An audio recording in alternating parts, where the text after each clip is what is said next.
Good morning, everybody. First and foremost, as they say, what a dense crowd. It's wonderful to see you all. Thank you very, very much for making the effort to come along.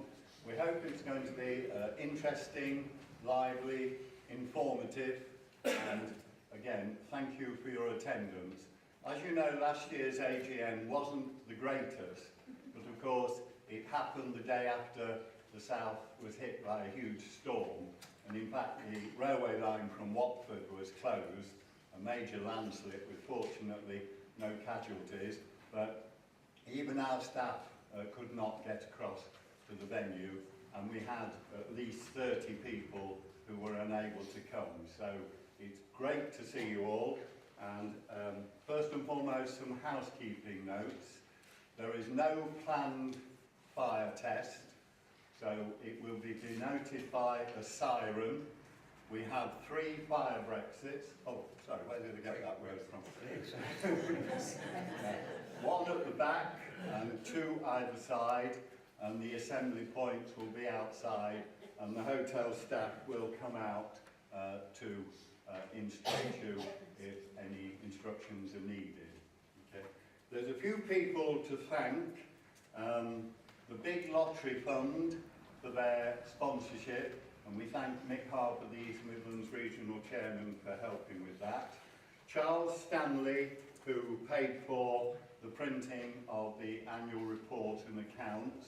Now, can I just ask, you should have had a copy in your delegate pack. We will be, and Linda, the National Treasurer, will be answering questions should you have any. Can we also warn you, advise you, ask you, we will be live streaming the event.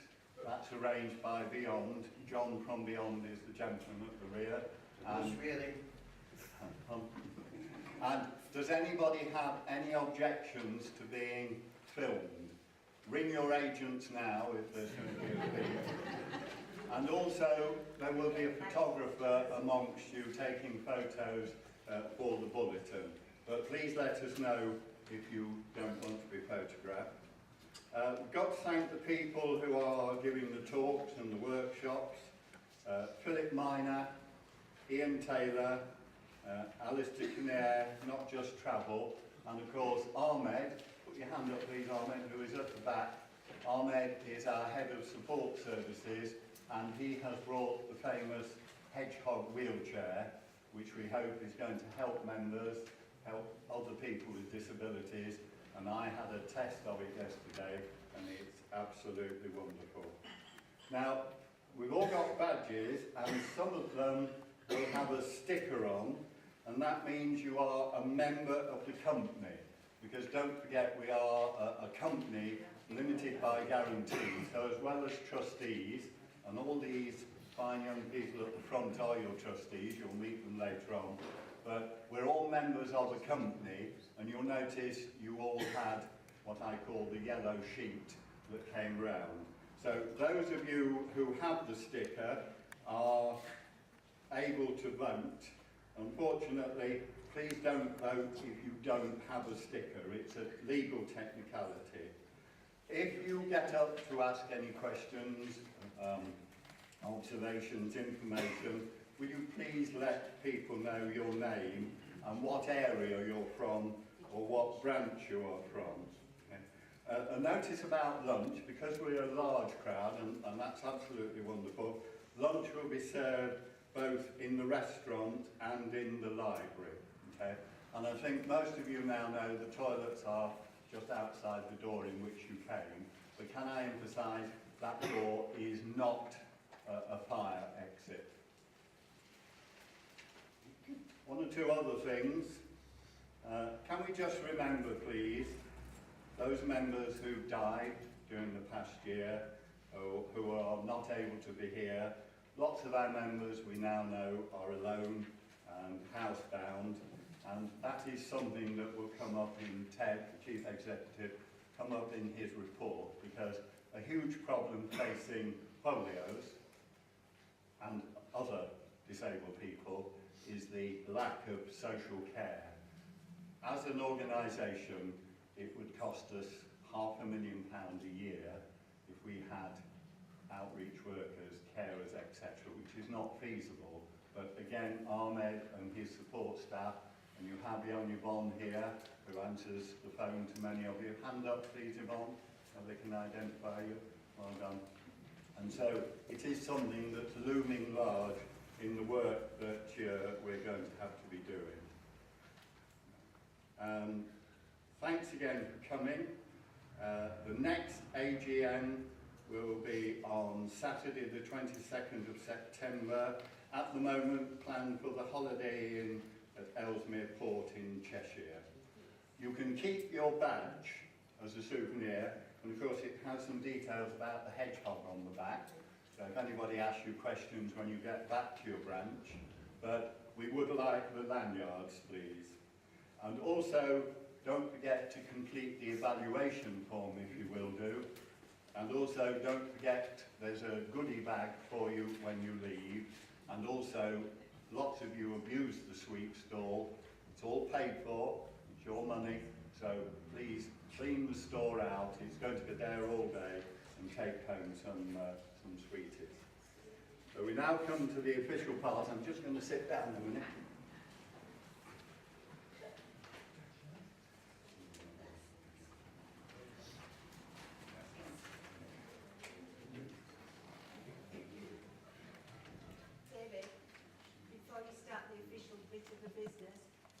Members who haven't eligible to vote and haven't got a sticker. Yeah, there's two more here. Okay. Anybody else can identify themselves, and Bridget at the back. Okay. Yeah, and that's okay. We've got our staff colleagues going round, so they will look after you. You're not going to be disenfranchised. Okay. Hetty says the list has not matched up with the badges, but if you're quite sure that you're members, we're not denying a vote. Thanks, Jan. Okay.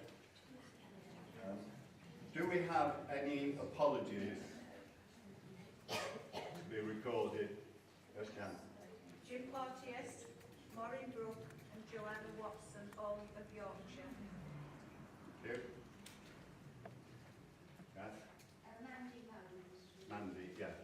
Now, Mandy, and I will mention this in a minute, Mandy is our welfare officer for the Lincolnshire branch, and she's also the daughter of Dorothy Crook, who has, since the last AGM, died.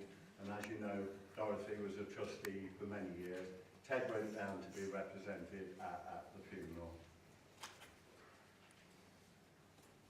The minutes of the last meeting, again, you all should have a copy.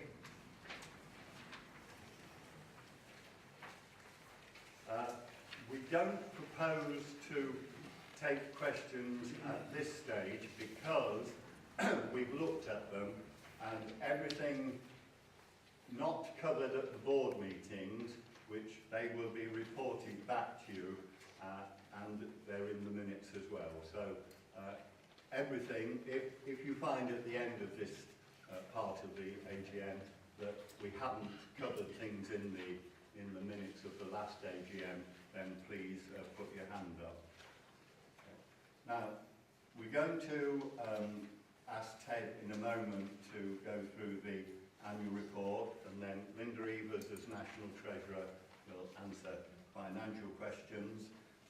But what I would just like to say is you must remember that we are now looking at last year, the year up to December 2016, and although it's a long time ago, we have our meeting at this time of year, mainly because under the Charities Act and the Companies Act, we have to have our accounts settled, they have to be audited, we then have a finance meeting to discuss them and see if there's any part of it that we need to alter or disagree with. They then have to go back to the auditors and accountants as they did this year, and then they are printed. And it's quite opportune that the lady who does a tremendous amount of work on the accounts, our finance manager, Dawn, had just come in. So don't sit down for a minute, Dawn, so everybody can see who you are. And we're very lucky with the staff who work very hard and look after us. Right, Ted, over to you now.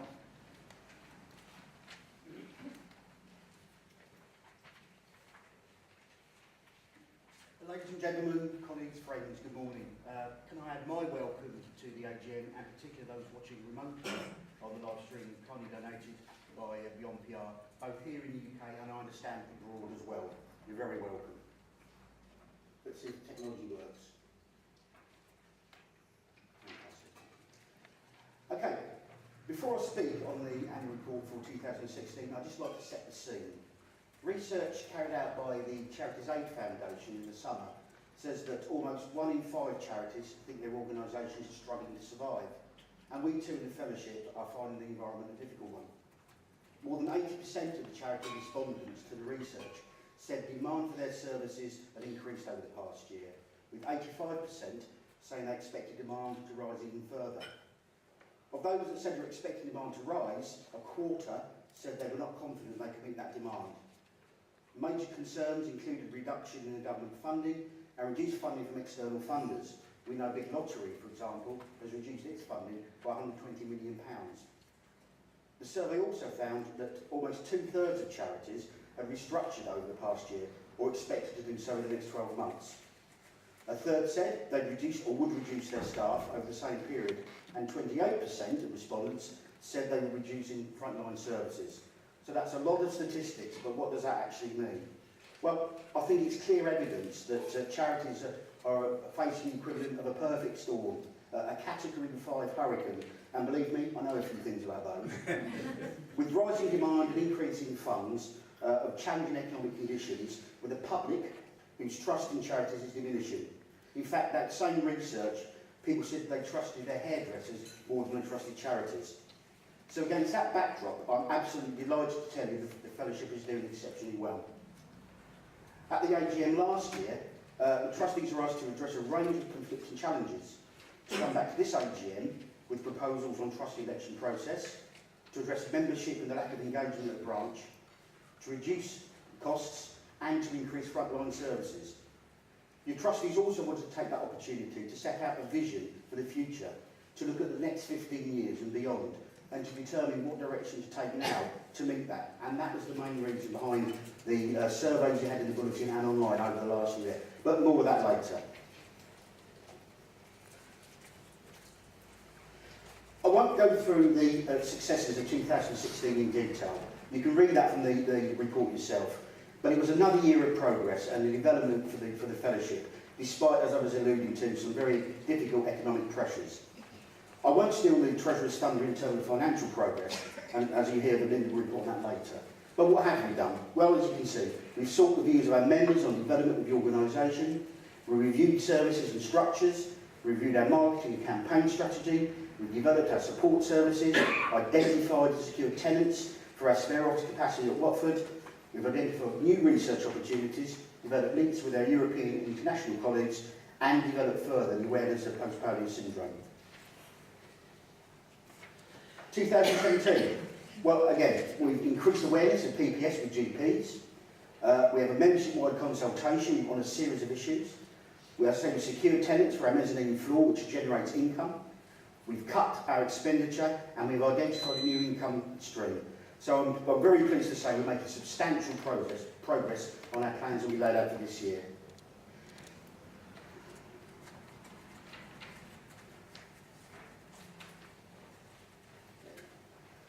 So as I said, moving on to the work set at the last AGM, identify members' views. We held a number of roadshows earlier in the year. We said we were told to come back to this AGM with recommendations. That included reviewing the structure of the regions, the election process, etc., etc. We also took the opportunity to look at how we can engage more with members, i.e. live streaming, the future direction of the fellowship, the future of the indoor games, and the future of the Burnham Bungalow.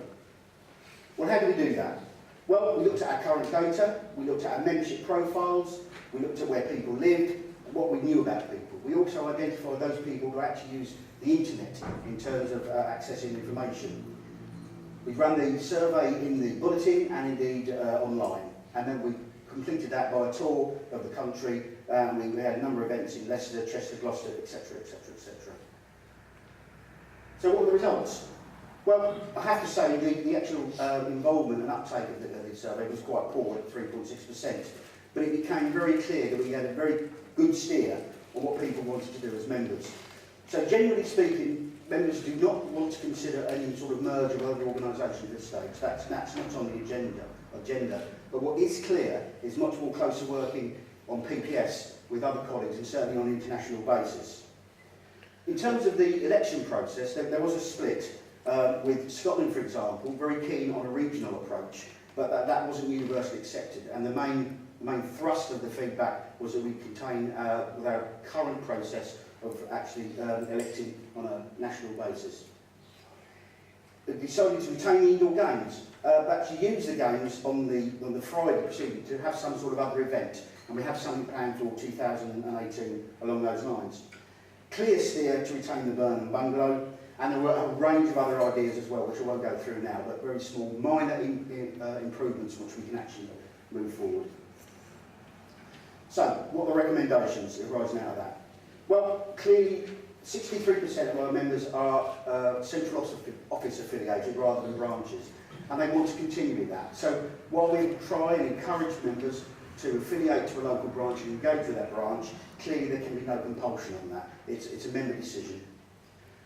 The largest region, southwest region, is huge. It goes from basically Walsall, Birmingham, all the way down to Penzance. Absolutely huge. So there is a clear logic there of actually dividing that into two regions out of southwest, and let's call it West Midlands region. And we'll need to start talking to those typical regions, how we move that forward.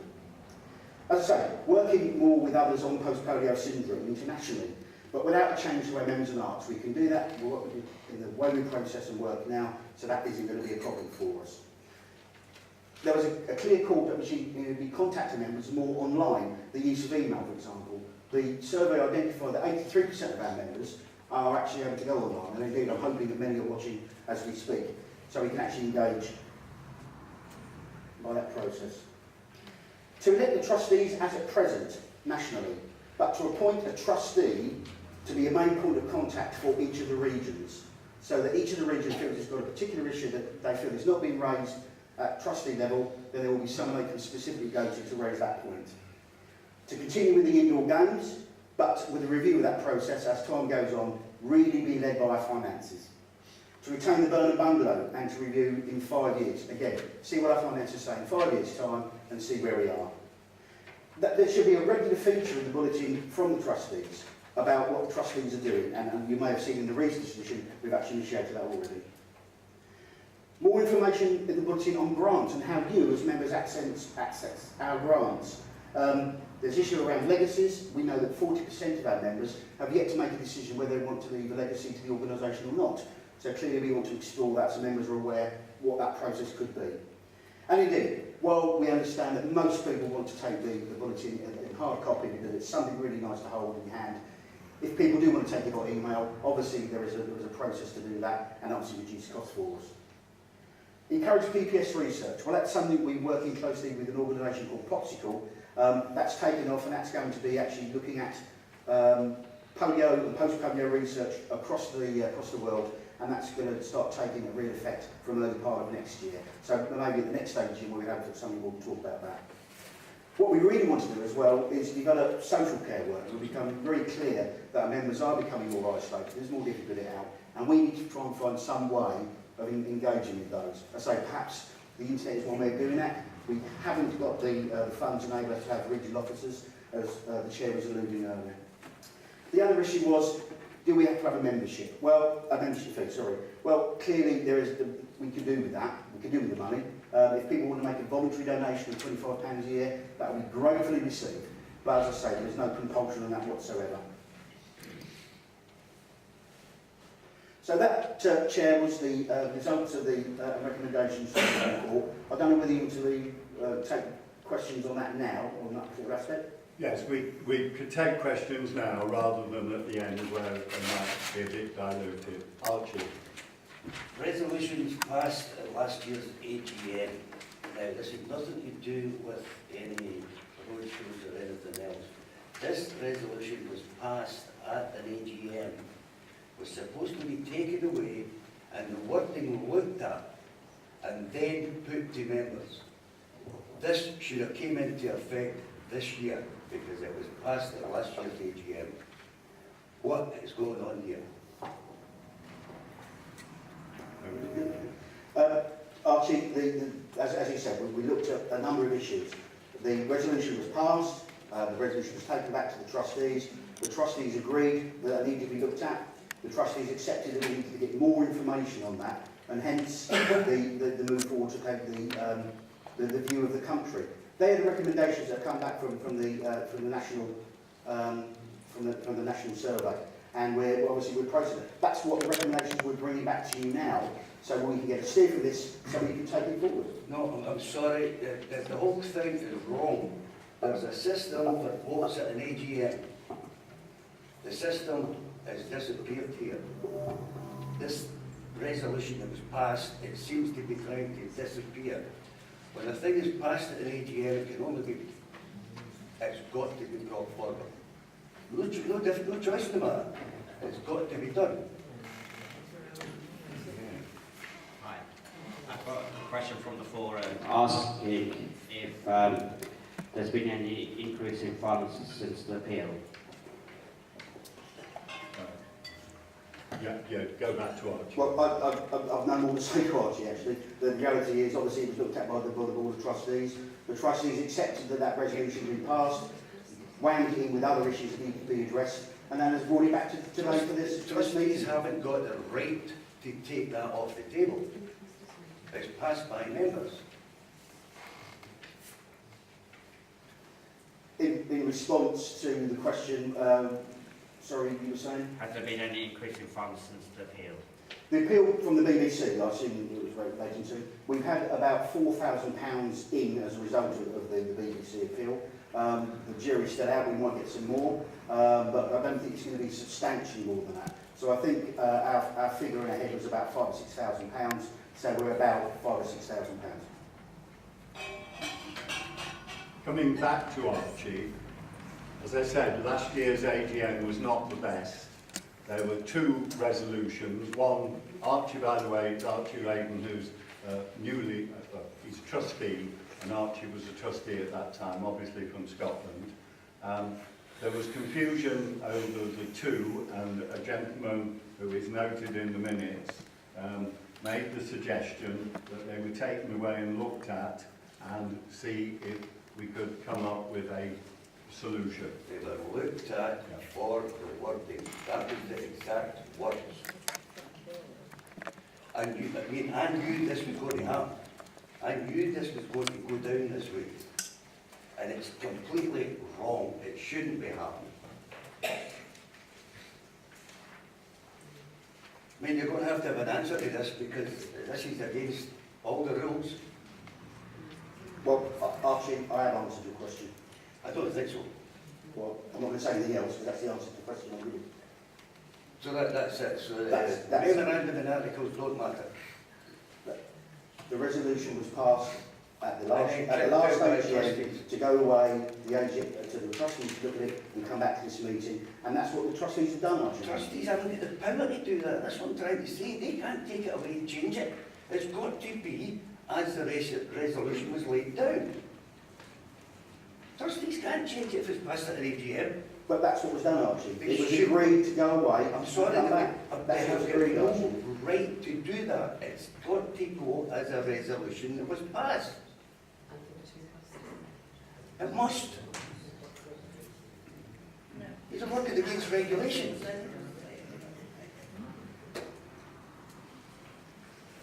If you want to bring this up at our later I won't be meeting, bringing it up at the next meeting, but I want it noted here that this is wrong. The fellowship is acting in the wrong guidelines.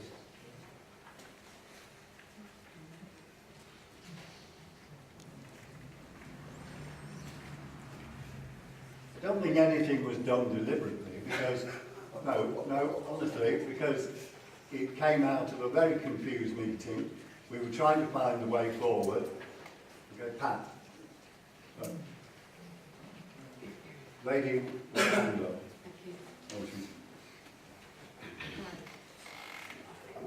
Hello. I was at that AGM, and there were two resolutions put forward, one both from the trustees and one from the Scottish region. Both resolutions passed. That's where the confusion arose. But one of them has to go forward. No, That's one part of was the lost memorandum by of one articles. vote.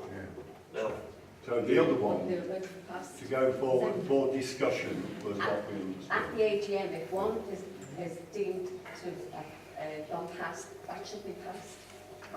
Because that's democracy. Could the speakers use the microphone, please? Because this is the back here. Out of your conversation.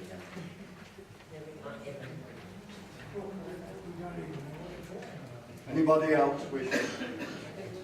Can I just say, I haven't got a bloody clue what the hell you're talking about. I've got the minutes in front of me, and someone else at the back has just said they don't know what you're talking about. Can we not have a private conversation, please? Can they use microphones? I know I should think everyone can hear me, because I'm told I've got a big job. I haven't got a clue what you're talking about. Thank you. This microphone ain't working. Oh, it is working. Seems a bit intermittent. You got some. Very. No, you don't. It's not working. It's intermittent.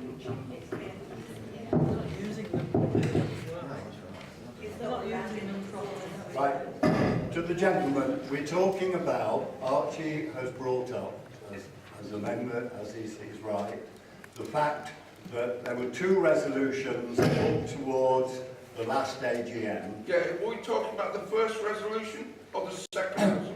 No, the first resolution, which we call the Scottish resolution, which was put forward, was lost by one vote. And then the one that was put forward by the board was passed, and I believe it was 24 in favour. Yeah. And then there was a lot of discussion. There was a gentleman in the meeting who said, look, take this away, ask what the members think, and then come back to us. Now Archie is saying that that was the wrong procedure and that we didn't have the right to do that. But we have taken it very seriously. All right. Now, this, and in, Well, if you thank see you in for the that. minutes, it says this motion will be voted on and passed to the board.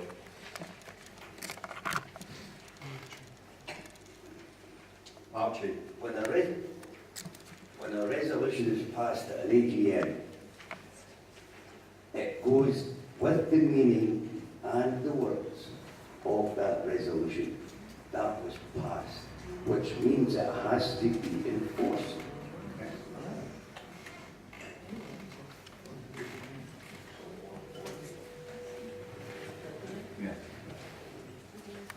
Shall I carry on, Jim? Yeah. Yeah. So, obviously there are issues there to be discussed, and I understand Archie's going to be raising that later. But what I want to do in recommending the annual report this year is to thank everyone who's helped throughout the course of the year to make the year the success it was. The staff, of course, who continue to work tirelessly for you and give the very best they possibly can to the fellowship. The trustees, who sometimes find themselves with some very difficult decisions to make, and they do that in the best interest of all the members. The help given and support given by John Garner and his team at Beyond PR, and you only have to look at the media coverage which we've achieved over the last year alone. You can see just how well that is working. And of course, to the branch region officers, the group leaders, the people who actually make the organisation tick. And of course, the biggest thank you to you as members who take part in our end. So I'll recommend to the AGM the annual report, Chair. Any other questions to the Chief Executive?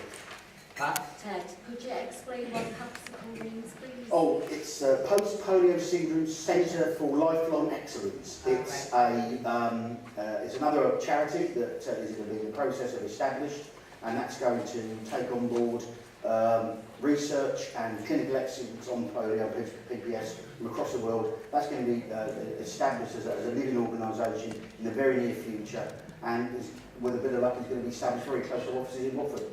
What happens, I know this is silly, but say Brexit happens, what happens with our outlying polio people in Australia and Canada and Europe? Will we still be able to liaise with them? Ted, can you repeat the question back into the microphone as well? Can you repeat the question? Pat asked what will happen with Popsicle and all the marvellous work it's going to be doing, because there's an awful lot of money there, and there's been an awful lot of work put into it. She asked, will Brexit affect it? And like when we went into the common market, will we lose our links with Australia and other countries? So can I put my European Polio Union hat on? There's been loads of emails this week from my fellow directors in Europe who are worried about this as such. Popsicle is absolutely huge.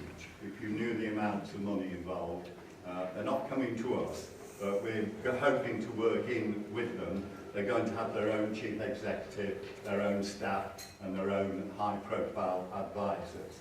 And so our European members thought that they were going to get pushed out.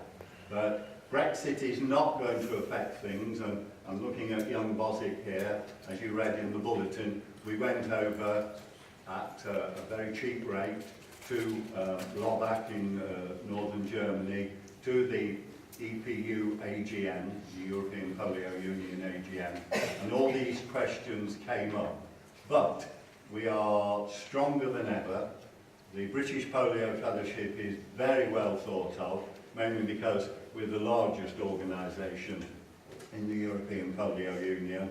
We already have delegates from about 20 countries, and again in the latest bulletin you'll see the write-up and a nice photograph, and I'm quite sure that Popsicle will be worldwide, so it will include, as you know, Dr. what was her name who went across?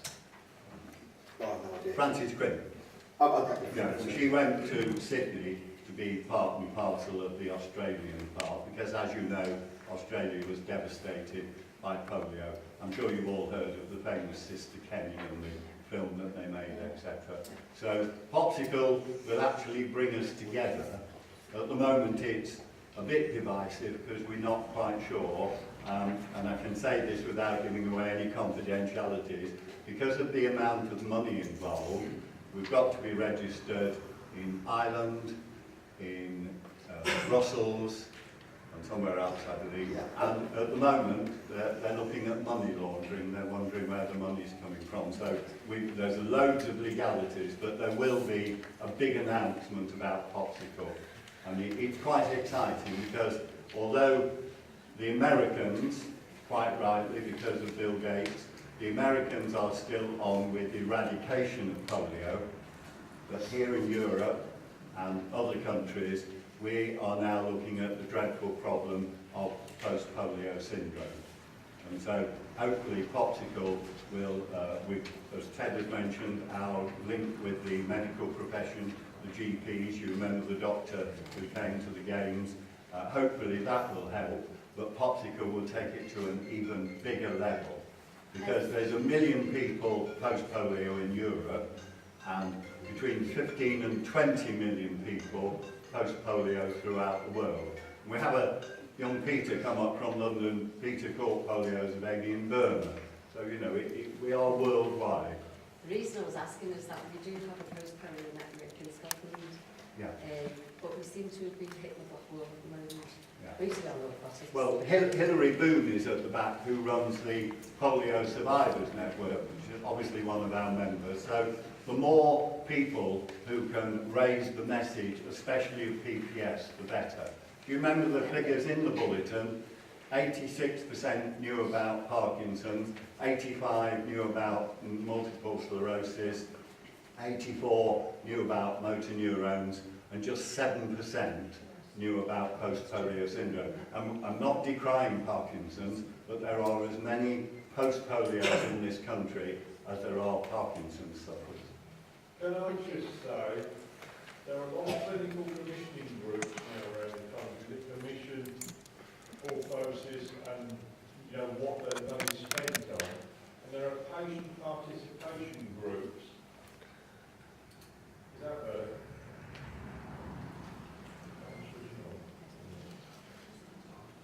It's all right, Carl, you've got a loud voice.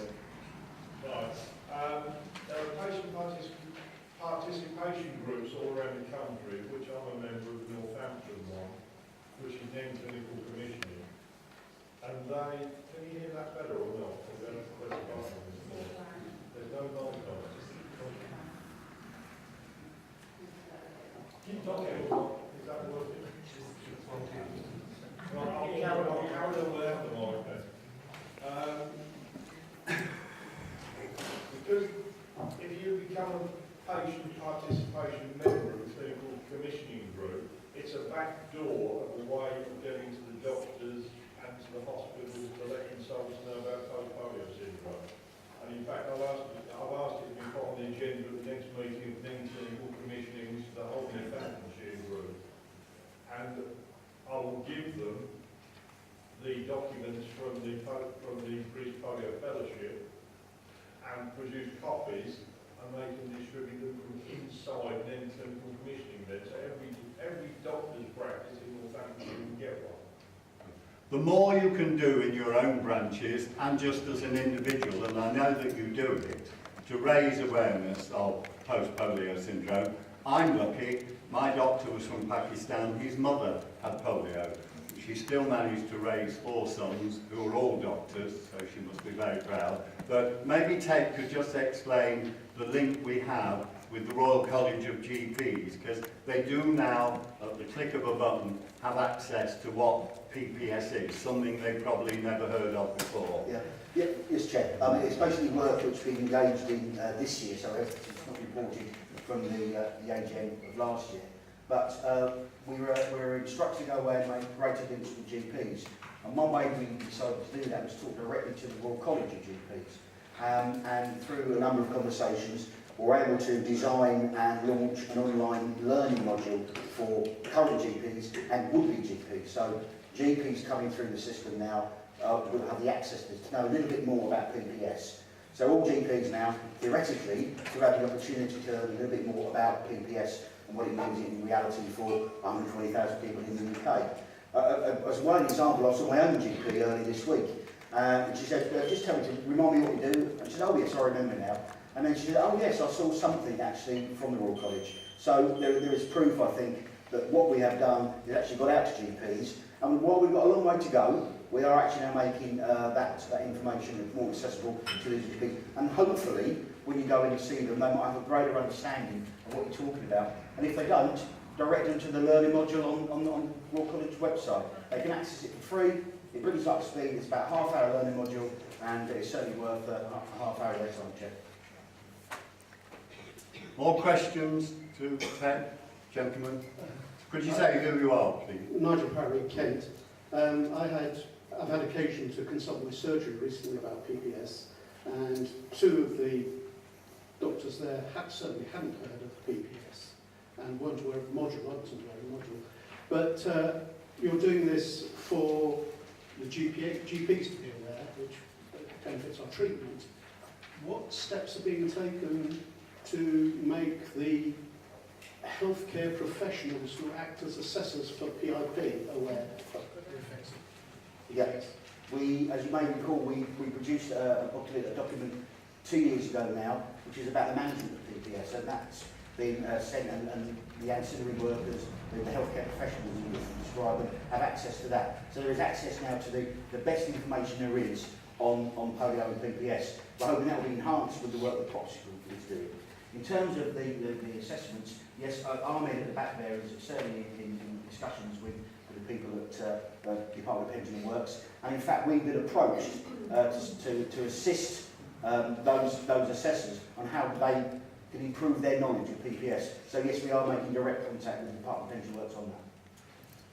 Can I just come in there, because at the road shows and at meetings we've had and discussions, there is a great need, not just for consultants and doctors and nurses to know about how we must be treated, because we're all different and we were all affected by polio in a different way, but there is a great need for carers, because lots of people now have PAs, carers, nurses who go in, and they haven't got a clue. And of course one of the awful things is these councils now that just have 15 minutes, well, by the time they've got somebody up from their bed on the hoist, I'm not being rude, but they probably leave them dangling until they go back at night to let them down, because they've just got the 15 minutes. And it really is a huge problem, but it's not one that the British Polio Fellowship can do on their own. Can I just draw you to the article in the last bulletin which I wrote on, it's on page 18, because lots and lots of members throughout the year on the forum, at the roadshows, have said, what do the trustees do? And so that was an honest attempt to tell you, but we also, as you know, have a finance committee, absolutely vital at the moment, and then we report back usually 3 or 4 days later to the board. What we've now started doing is having the finance on a Friday night and the board on a Saturday to save money. We have a remuneration committee to look at our staff wages and conditions. We've got a futures committee which has come out of the 18 recommendations and opinions and subjects that were raised at the road shows, and we have actually discussed, and there's a paper issue, we've looked at 17 of those, some of them which may seem to outsiders a bit trivial, but to polios are very important. I think Ted will touch on, or we will discuss, in 2 years' time we will be 80 years old, the fellowship. So we're looking at ways of celebrating that at cost, and we would love ideas from branches and what you're proposing. And finally, Ted mentioned hurricanes. Well, as you know, his holiday with Maggie in Cuba was curtailed by Irma. Was it Irma? Whatever. So he's lucky to get back. So just in case you wondered what he was talking about. But and another thing, and I'm sad that I've got to bring this up, we know that the word, Jan, you used the word passion earlier about members.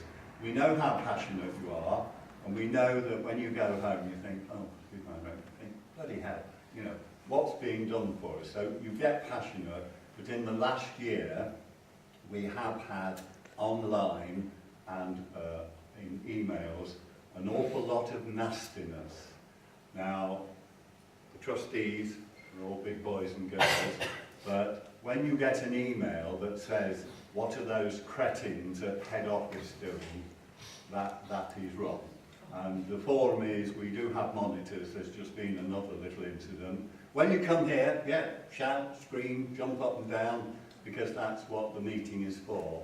But it is very, very sad that this nastiness has come along. We might not do things to everybody's satisfaction, but at least we do them hoping that they will do some good. Right, while Ted's still standing, any other questions or observations or anything you've always wondered what we're doing and what he can tell you about? Yeah, Bridget? Just a few points on... Have you got the mic? Okay. Is it working? Quite oh, right. Can you hear me now? Yes. Yeah, okay. Just a couple of points of order really to help a future AGM for those who are participating. I think it would be really helpful if when a member has said yes, they'd like to come to the AGM, if we could also have a copy of the minutes before we arrive. And also, if there's a change to the agenda, which there is today, because we're now finishing half an hour later than anticipated, if we could be informed of that at the same time. Yeah, your point is taken about the minutes. What we did this year, with the help of our auditors, we did mail out the annual report and accounts to as many people as possible, and then you got a letter from me afterwards saying that was a mistake, but we didn't pay for it. You got a letter saying why it had been sent to you. I'm sorry if we're off the agenda time-wise, but we will catch up. Thank you, Bridget. Anybody else? Don't forget, we're all here, the staff are here to answer questions. At the back.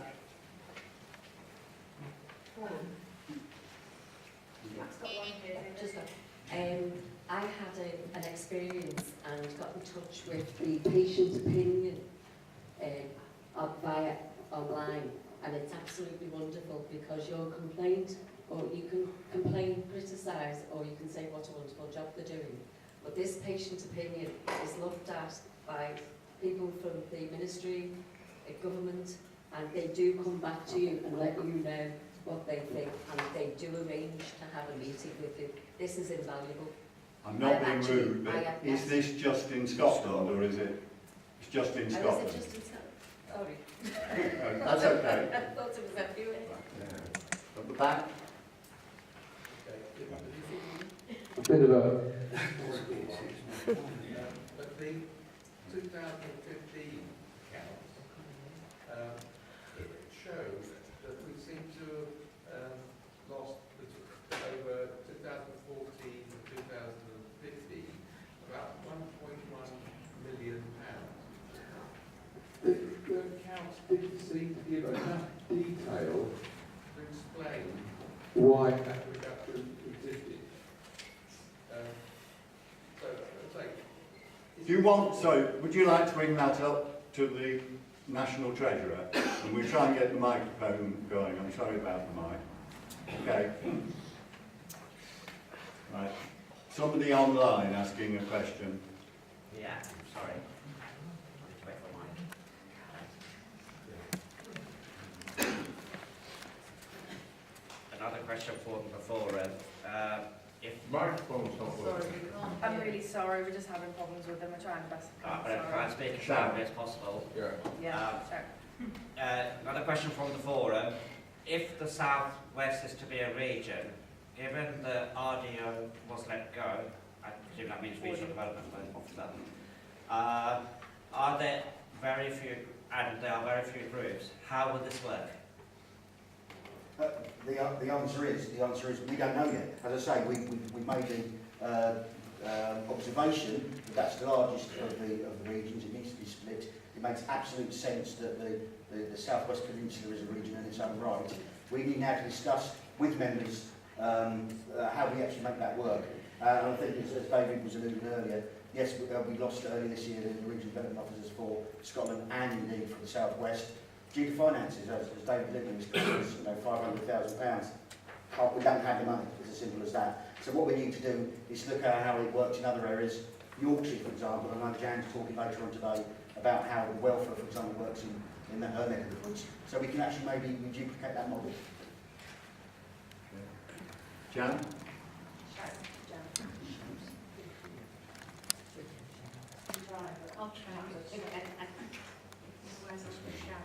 I don't know at the moment it's working.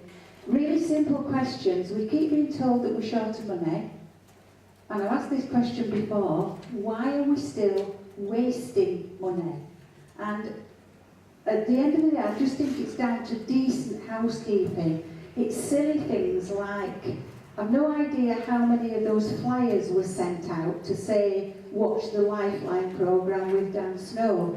But, you know, supposing it were 2,000 that were sent out, that's over £1,000 in postage, and that could have been done on email, because you're telling us that 83% of the membership is on email. And the other side of that is, I think you're preaching to the converted. You know, the polio members that you were sending these things out to already donate, whether it be time or money. And it just worries me that if we're so short of money, then good housekeeping dictates that we don't waste it. And, you know, carrying that on, why the heck have we got sweets that we've paid for? We're all supposed to be trying to keep us weight down.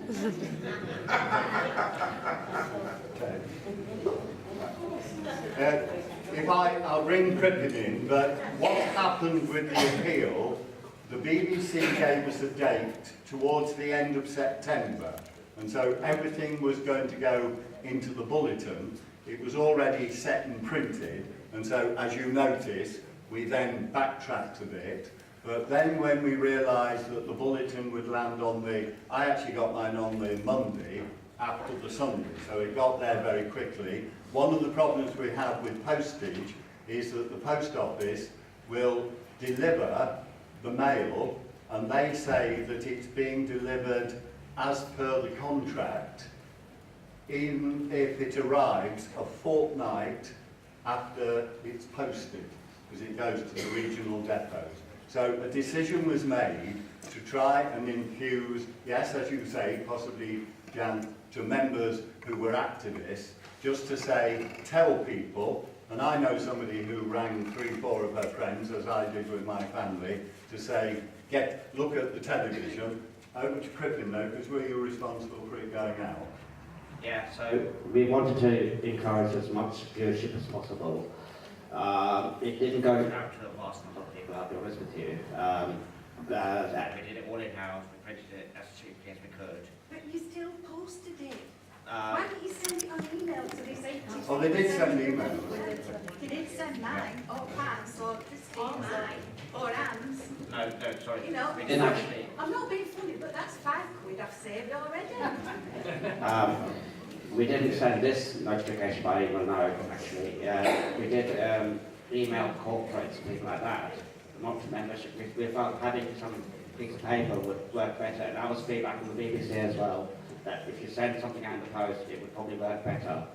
But we did try to do it as cheaply as we could, is what I would say to that.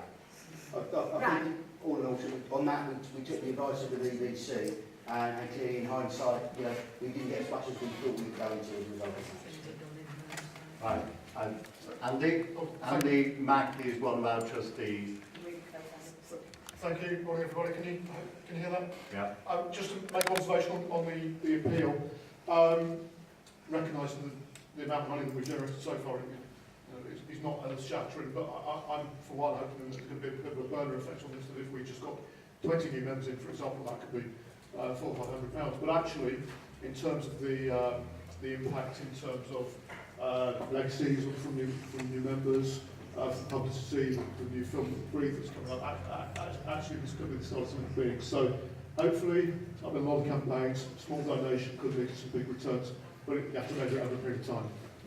Right, Carl, we're going to move on to the financial part. Is yours finance or is it something else? Just about the bulletin and the 85% of people with emails. Why are we still receiving, or why are probably 50 or 60% still receiving via post the bulletin, when we could opt to have it by email? Right, we've asked as many people as possible. We've printed in the bulletin, and the message, as Ted said earlier, has come back. Some people take it. I'm looking at Caroline. She has an email copy, but lots of us prefer to have the bulletin, to send to people, to give to people, to spread the message, to pass around the family. So that is being looked at, but again, if you are here and you're receiving a hard copy and you want it on email, please let Hetty or Crippen know. But we have made every effort. Yeah, a lot of people are on email, but a lot of people want the hard copy. Right, can we please move on now to the finance report and questions to, I'll hand over to Linda Evers, our National Treasurer. Any finance questions? Gentleman at the back, yours was definitely finance. Right, can you hear me, folks? No. Can you hear me now? No. Oh, it's one. No. Closer. Can't get any closer to it. That's working now, I think. Can you hear me now? No.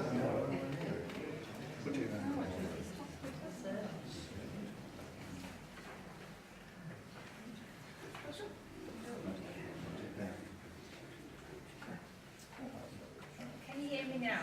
No. Can you hear me now? No. I'll just switch over to Ted's microphone if you just bear with me a moment.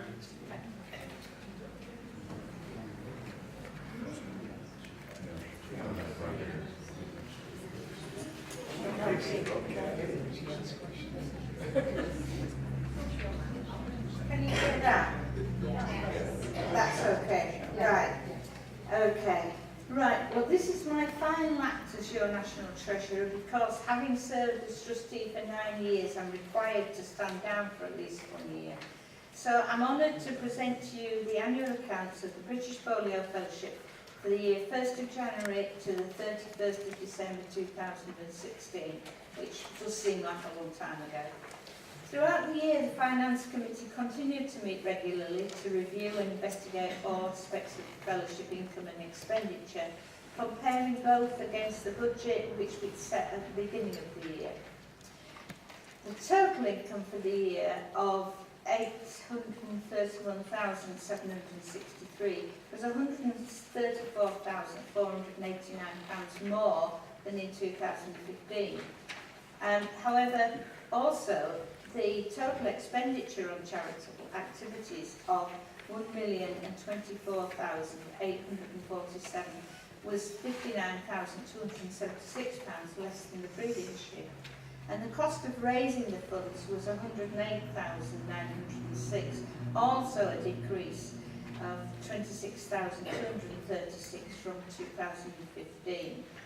There were net gains on the investment accounts of £107,426 over 2015, and the deficit for the period was £77,163, an enormous reduction of almost £450,000 on the previous year. So that was really a big decrease in the deficit.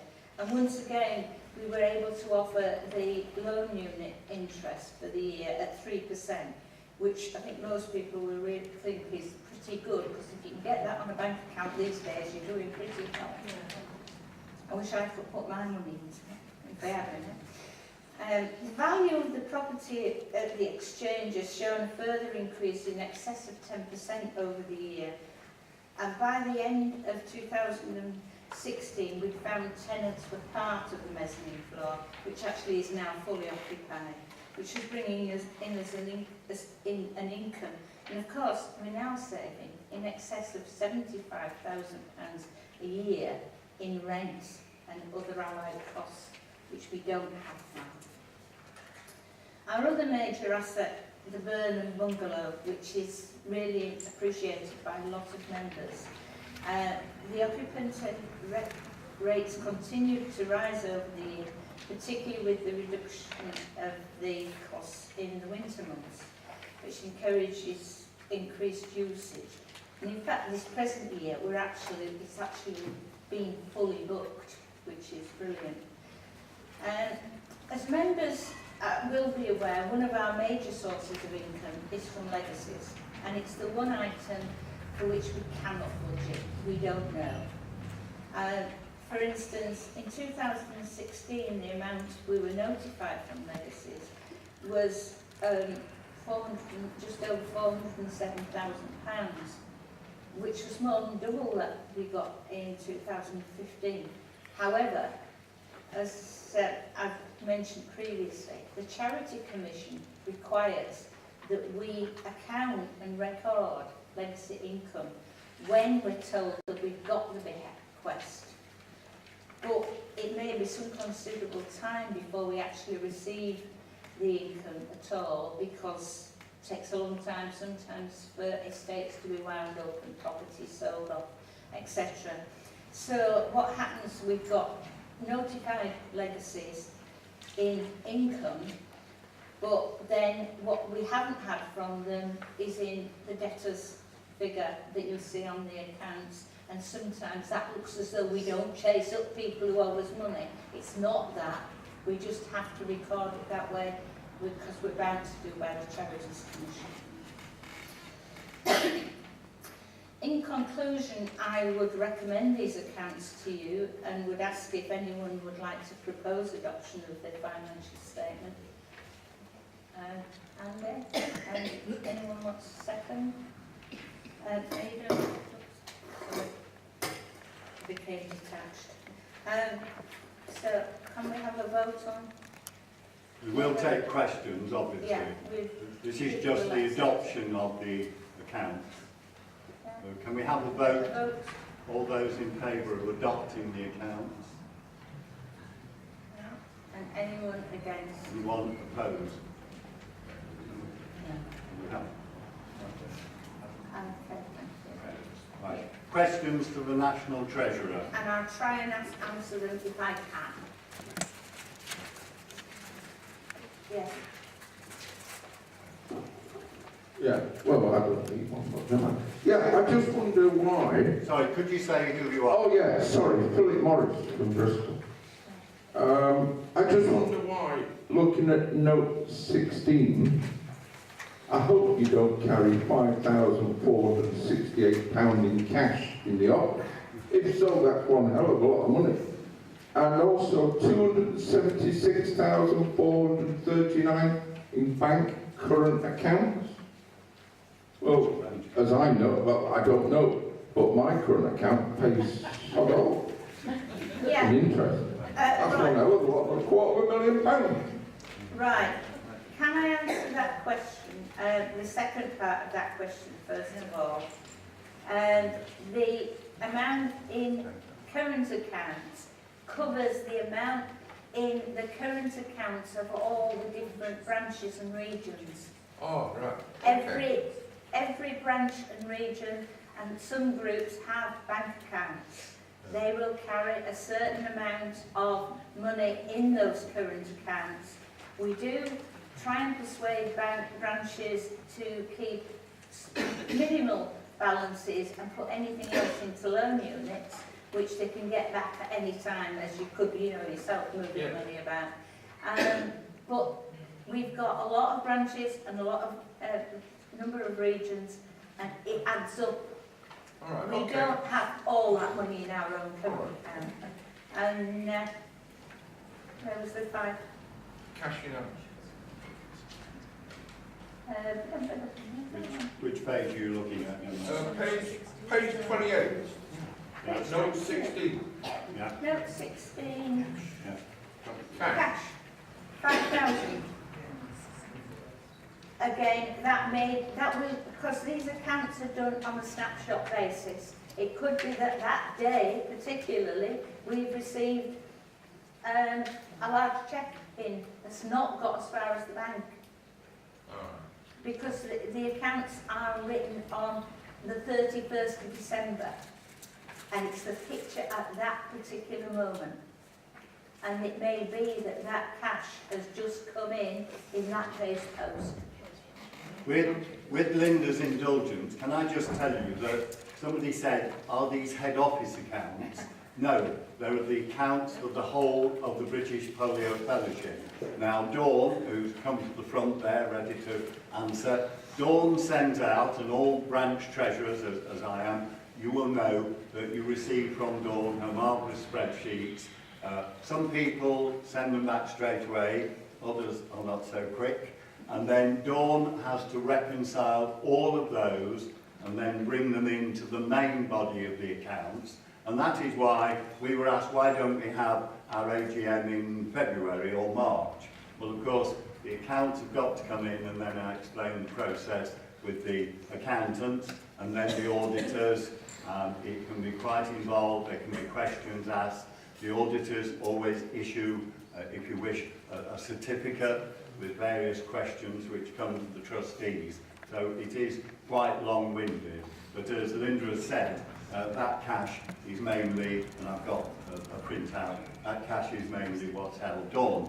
Can I just answer Philip's question about the note number 16?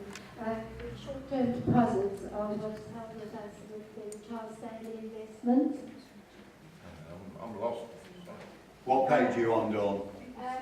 Note number 16. Yeah. Yes. Components of cash. Oh, okay, sorry, I was looking at note number 16. No, that is number 16.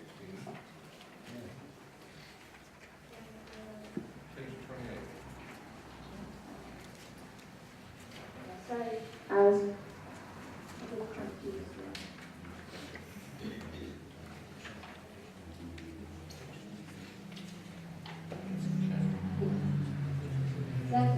The cash is all the branches have a petty cash account as well. Yeah. So that's the addition there. Okay. Yeah. Okay. The gentleman at the back who brought up, have you got the mic for him, who brought up the original finance question? It's almost working. Yeah. Okay. My question's actually from the 2015 report.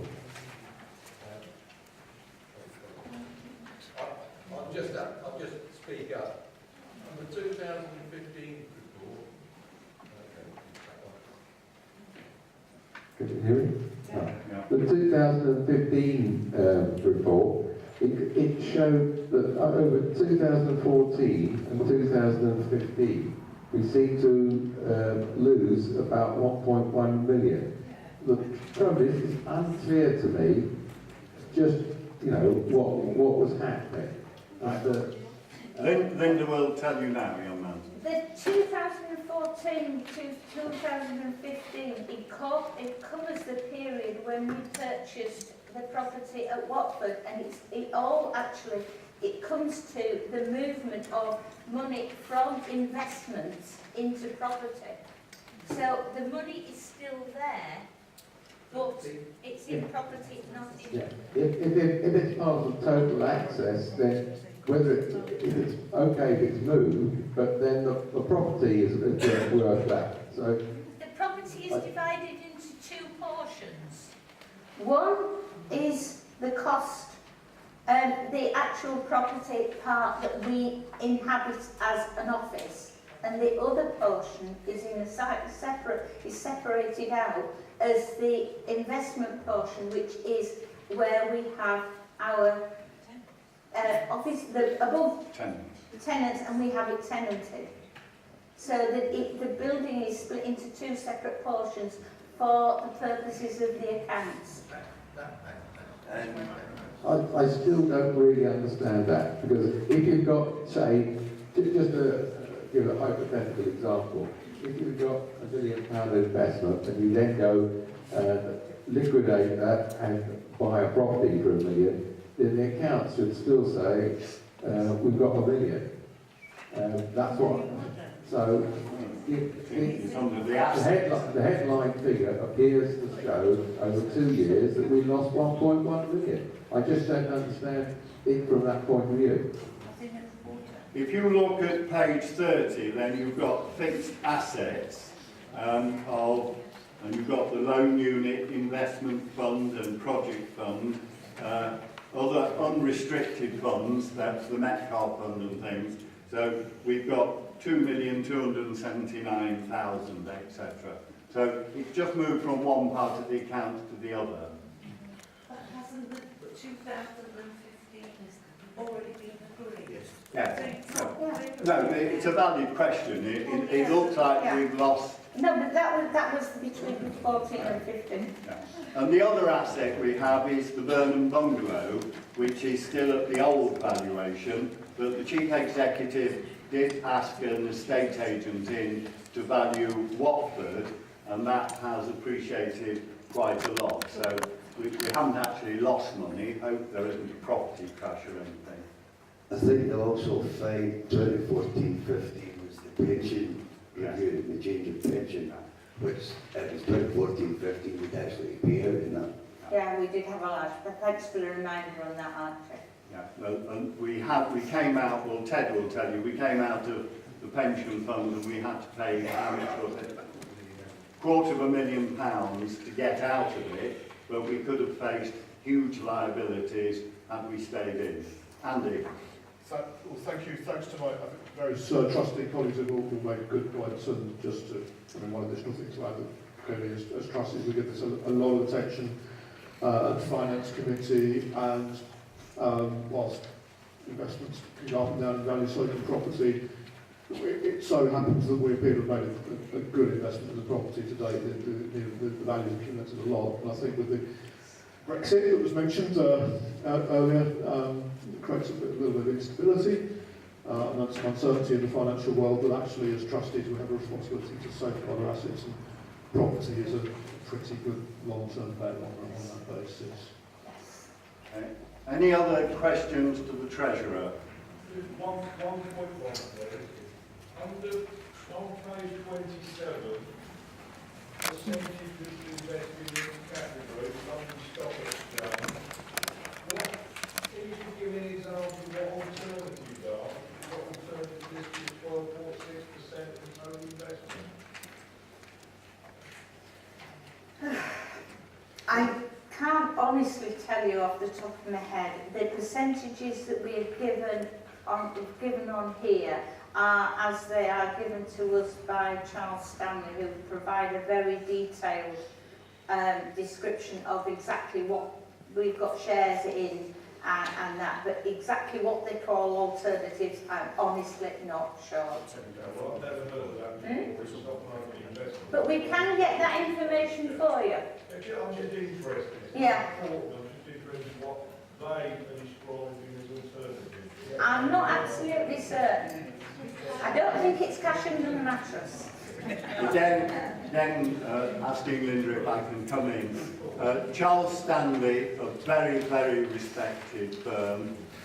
Ed Stone comes to meetings, advises the trustees, talks to Ted and to Dawn. They issue a monthly bulletin as to how things are going. We are medium risk, definitely not high risk investment. And as you can see from the dividend that we pay to the loan units, we're getting quite a lot. Yes, I know the stock market went up, but they've got to do a mix of investments to safeguard us. For instance, if they'd all been in Sports Direct or Ryanair, we'd be in a mess.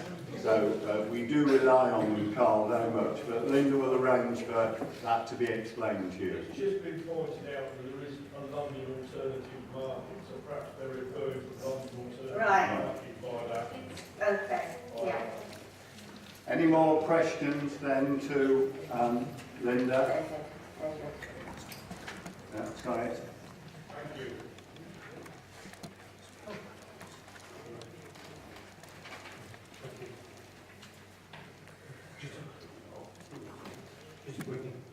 David Gillis from Wakefield Branch.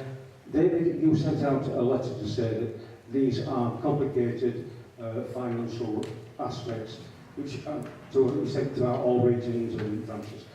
Am I right thinking, Linda, the running of this year has cost about £400,000 for throughout, bringing money in, spending it out, all the other things. Yeah. Which it's quite, to me, it seems my money is a lot, but in finances, it certainly doesn't seem to be. You talk about some of the largest salaries of some of the other organisations. And I think it's worthwhile just remembering that.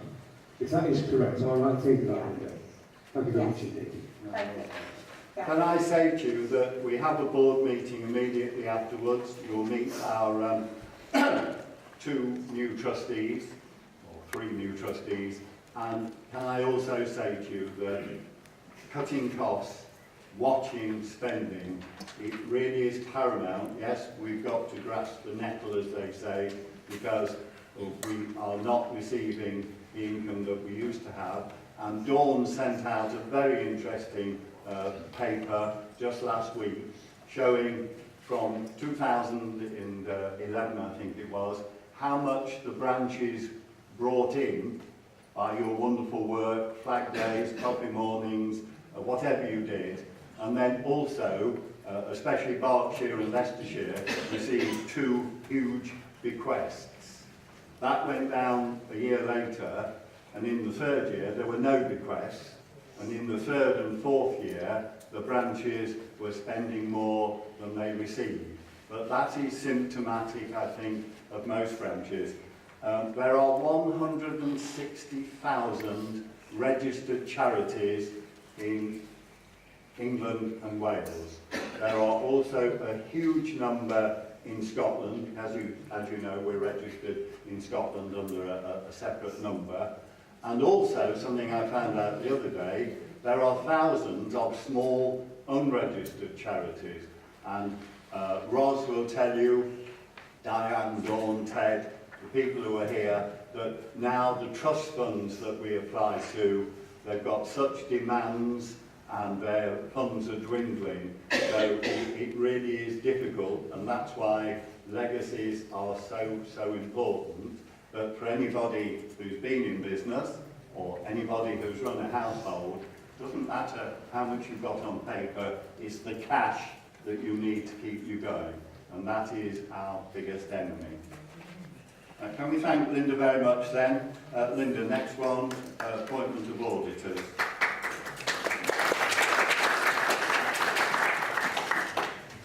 Thank you, folks. Right, yeah, my final task is to recommend the appointment for another year of our auditors, Rolf Swain. They've been very, very good. They've helped us initially with making sure we got things that were tightened up on some of our policies, but they've been very good, and we do periodically, every few years, we do what we call a beauty parade and get various auditors to come in and present to us what they would give us for what they would charge us. Last time we did that, we renewed our time with Rolf Swain, and I would recommend that we keep them on for another year. I'd like if somebody propose that, actually, and I'll... Okay, next one then is the appointment of auditors. Oh, we've done that, the auditors. Okay. Yeah, right, the next one then will be myself, and I think Ted has a graphic announcement of the ballot results. And thank you all who did vote. I'm sure that you'd be interested to know that this is called a governance cost, that to run the ballot costs us between £3,500 and £4,000. So it is very democratic, but it's also satisfying when we get the number of people. Ted. Yeah, Chair, I've not got the mic, but so I'll speak loudly. As you can see, the ballot this year had a similar return to the previous, about a third, with a 31% return rate. There were, disappointingly though, 220 of those ballots which we had to discard because they didn't include the declaration form. The declaration form is required to ensure that it's a bona fide vote. Now there must be some way we can tighten up on that, so we've got some time between now and the next election to see how we can do that. That's 220 people's votes which were disenfranchised. Can I just come in, Ted? Any observations on this would be appreciated. I think maybe a coloured envelope to go in the big envelope, but 220 could, because of the nature of the ballot, and you'll see that in a minute, could have affected the voting. It's not about how you would change the ballot, because I think it's badly being changed.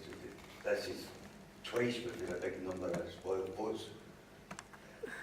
How many company members are there? I'll look at it quickly, because it's something like about 4,000 or 5,000? 4,662. About 4,600. A 31% return. 31%, 31.6 return rate. So, when you calculate that, that's a hell of a lot of spoiled votes. Yes. Considering the amount of voting. Absolutely. That's why we're bringing it up. It's a great Well, word. this is twice, this is half. Yes, absolutely. I just wonder, because a lot of people have postal votes for national and local elections, and they all require 2 envelopes and a declaration. So I don't know how many of what their proportion of spoiled ballot papers are, you know, because they must have the same. Why was the method changed? It used to be like the members number. Hey, why was the method changed on how they voted? It used to be a member's number and one sheet. Then it was 2 envelopes, and a lot of people were getting very confused about the big envelope and the small envelope. And I didn't understand. Couldn't explain it. It was changed a few years ago to actually mirror what people do in their local elections to try and make it easy for people that post by vote. My other question was, Sorry, can I just come in as well? People said if there's a number and our name, they know how you voted. So this is anonymous, but it still seemed to baffle them.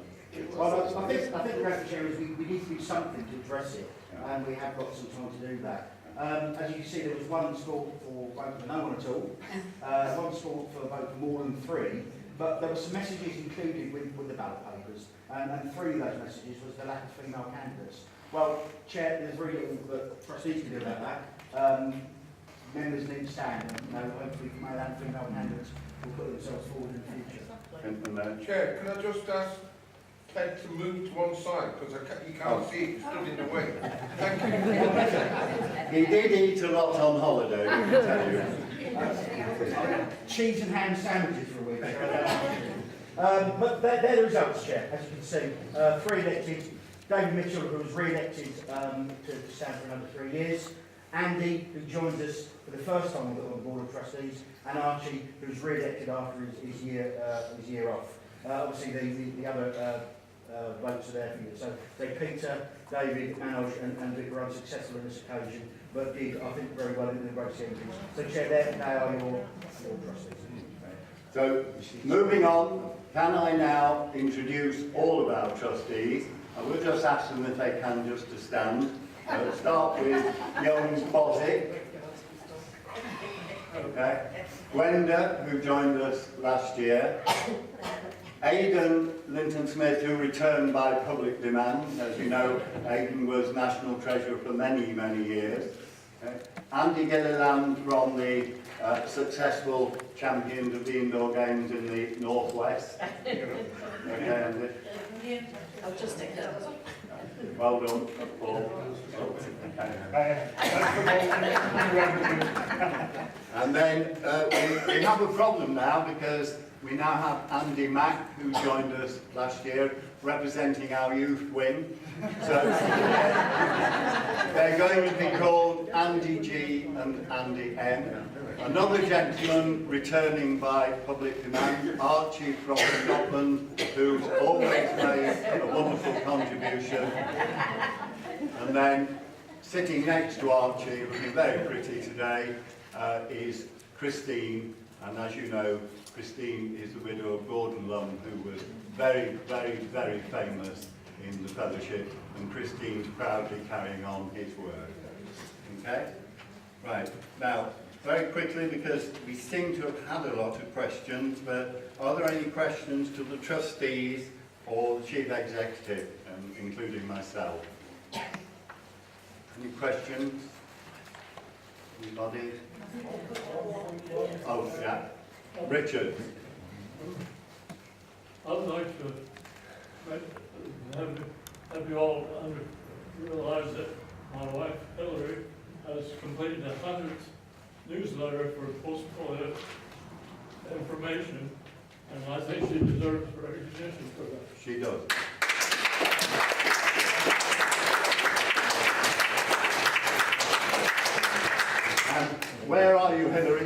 your hand up, Peter. When I go to Europe, the European directors and their families and guests always ask how Hillary is, because she's a great star, she really is.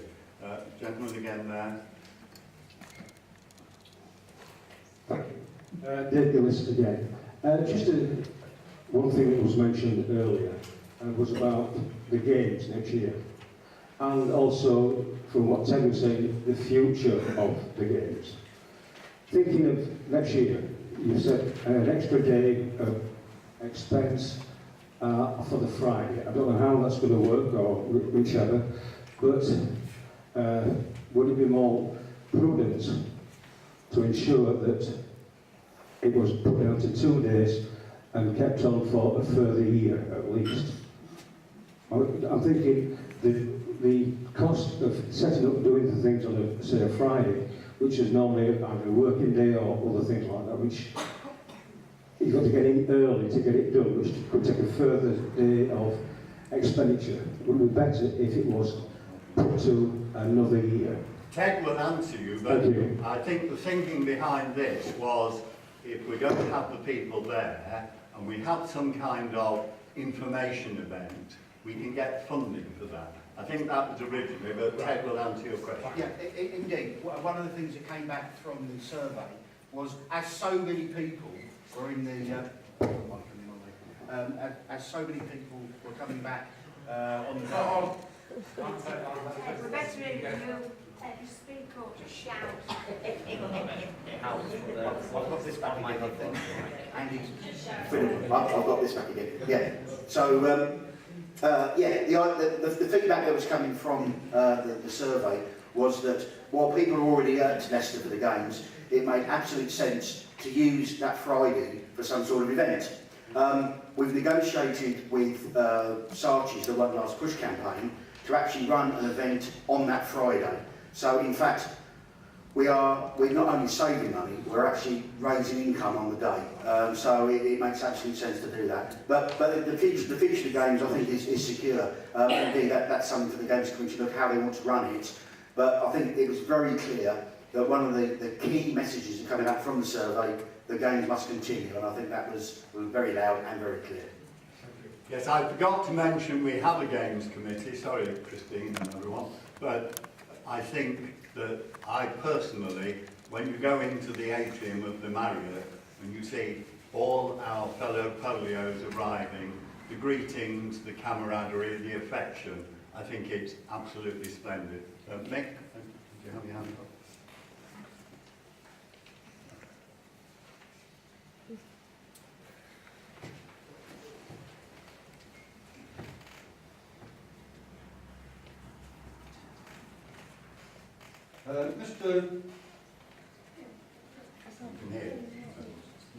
Mr. Chairman, this is actually a question for yourself. In your article about the work of the trustees, in the latest bulletin on page 18, you state that governance costs were reduced by about 25%. On page 24 of the annual report, it states that meetings and travel cost £23,823. Yet on page 22 of the report, it says that these costs were only £10,113, difference of £13,700. Where has this money gone, if not on travel or meetings? Just give me a minute. I've got various scraps of paper. Right. Governance is not just the trustees. It includes lots of expenses that are incurred in running. It includes the AGM costs. It includes the financial statement and report.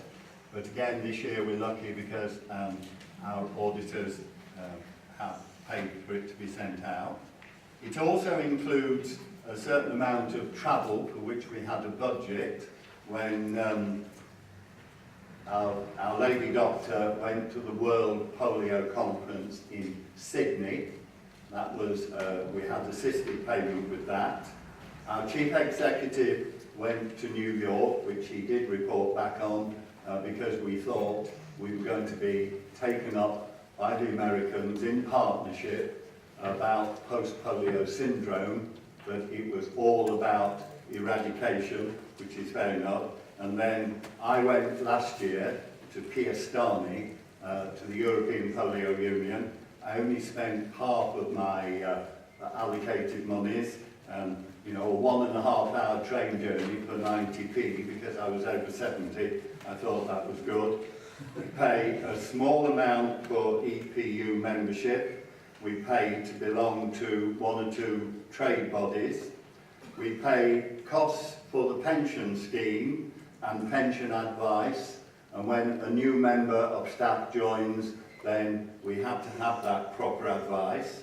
We have directors' insurance, the election costs, which I mentioned earlier, so thank you, Mick, for a good question. The election costs approaching 4,000, that's the printing, the posting, and the return envelopes. Audit, legal and accountancy, you'll see that they are separate, and we've managed to bring those down. We also have a scheme which I'm sure you'll approve of. 1 or 2 members have said, why do you do it? But to be very, very businesslike, if a member of staff spends time on looking after the trustees with all the agendas, the printing, the mailing out, taking of minutes, then we have a proportion of that person's salary. We have human resource fees, and we've had to, because of past problems, we've had to get advice. Visits to the AGM venues to have a look, they still have to be paid for, not much. We try and get travel as cheaply as possible. Something that Linda helped us with enormously when we brought head office was VAT advice, but we've had to have an independent advisor as well. Some phone calls, but lots of postage, an awful lot of postage. And then we do have a training day for the new trustees to come along, and I think we had 6 people there last time. Not huge costs, but some of them need travel and some of them need overnight accommodation. I don't think I've got anything else on my list, but so that's where the 13,000 comes from, and the 10,000 you mentioned, we're quite proud that we kept it down. We have some trustees who don't claim the railway and travel, and we have other trustees who gift aid it back to us. And our refreshments at the meetings are sandwiches, crisps and a cake. So we don't have lavish meals or anything like that. Does that help you? Yes. Okay. Any more? Peter? Not sure whether I need this or not. Shout out. Yeah, Peter Knight, Central and Essex. Just a straightforward, well, simple question, I think, clarification on this business of the company as against the old fellowship. There seems to be lots of members here today that, for some reason, aren't automatically members of the company. I don't understand that. I thought everybody became a member of the company when they were a member of the fellowship. No, it's a simple answer. I'll come away from the speaker, it's sort of down. The reality is it was changed many years ago, and when it was a company limited by guarantee. At that time, those who were members of the charity needed to complete a form to say, in the event of it all going belly up, that they would be prepared to pay their pound towards the wind-up. So, in essence, we've gone through the process of trying to identify as many people as possible who are members of the charity, but are not members of the company. And it really is just a question of ticking a box in the form to say that. And indeed, if you think you are not a member of the company, it's very easy to check with us at headquarters, and we can get you the form straight away. What we want, ideally, of course, is all the members of the charity to be members of the company, so that they can get to vote on processes. Also, all new members get the form in there, so they can do it straight away. new members will get the form to be registered at once. Archie? Was it not the worst while putting something in the bulletin again, appealing for anybody who wants to keep out of the company, to join the company again, or even put the form in the bulletin, along with the bulletin? Yeah, we do it on a fairly frequent basis, so we can do it again, Archie. There's no reason not to. As I say, ideally everyone will be both members of both organisations and entities. Young lady behind Archie. Teresa from the Leeds branch. Why can't we just send so many forms to each region to ask the members if they want? Good idea. Yes.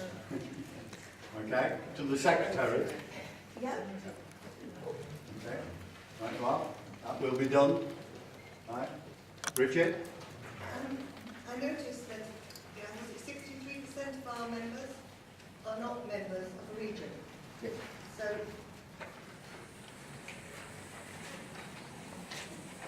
hopefully, hopefully this way. That means that the majority of our members are not members of regions, and I think it's really important that we stop to think about them a little bit more, because those are the ones that are really very isolated indeed. Now, I just urge really the trustees to address that problem, because I know it's been a problem for a long time, and very often they're not fully represented on the board either. And I think for the future, when we're looking at social care and care in the home, that also needs a lot of consideration. Yeah. It is something that we are on with. I'm going to look at our regional secretary for Lincolnshire, Caroline, who sat there. Caroline, with some funding which came from head office because it is expensive, she doesn't charge a salary or anything, but Caroline has gone through the Lincolnshire members. I originally had a list of about 300. We've got that down to about 90. Caroline has contacted them all twice when they didn't reply. We have unfortunately found out they've died, they've moved on, they're in nursing homes. But I think it's true to say that lots of them say, no, I don't want to be involved with the branch, I don't really want to belong to a branch, I'm quite happy to be head office as long as I get the bulletin and the voting papers. So, just to give you the figures, we have 2,677, these are from a couple of months ago, who are branch members, and we have 4,565 who are head office members.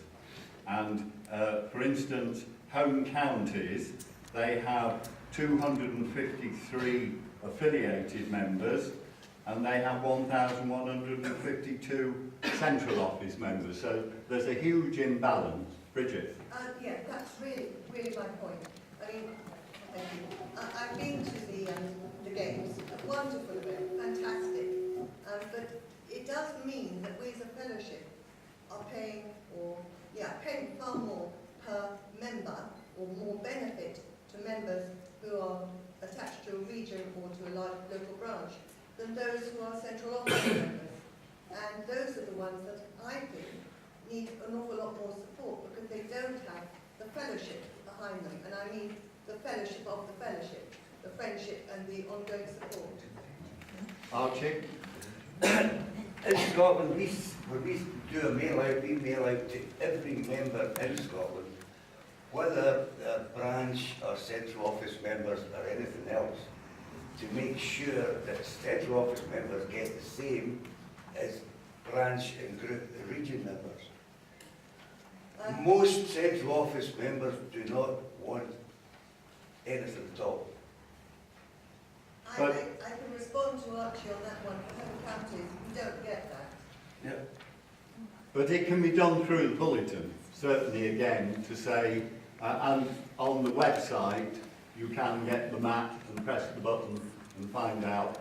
For instance, Peter, he lives in South East London. Peter was asking Diane earlier, where his nearest branch would be, and he will be put in touch with them. Yeah, we're well aware, and it's possibly come as a surprise to lots of you in the room here who thought everybody belonged to a branch or region. They don't. Crippet? Hi, another question from the forum.